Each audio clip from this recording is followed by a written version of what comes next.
katika hii uchaguzi inakuja tarehe 27 hii Novemba. Sisi kama viongozi na wananchi tumejiandaa kwenda kupiga kura asubuhi sana siku ya Alhamisi. Na sisi tunaomba ile IEBC jukumu yao ni kuhakikisha kuwa uchaguzi ambao itafanyika siku ya Alhamisi imefanyika kwa amani na haki na ukweli. Juzi vile mumeona kuna mheshimiwa wa South Mugrango ambaye anaitwa Osoro, wakati alikuja hapa Nyamaiya juzi, amesema kuwa wanajua hawana kura hapa Nyamira.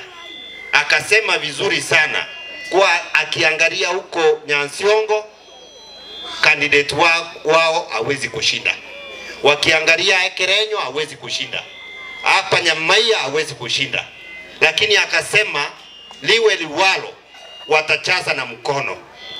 Na sisi tunataka kusema namna hii, sisi tunataka uchaguzi wa maana, uchaguzi wa amani na uchaguzi wa haki na ukweli.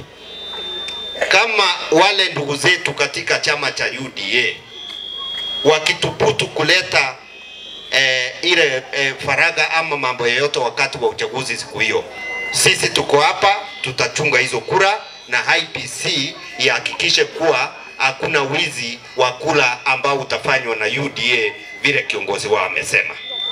Vijana wetu hapa watakuwa hiyo siku, watakuwa vijana wa amani, lakini wakipata kama kuna mtu atajaribu kuenda kuipa kura, we will deal with him accordingly. Tunaelewana?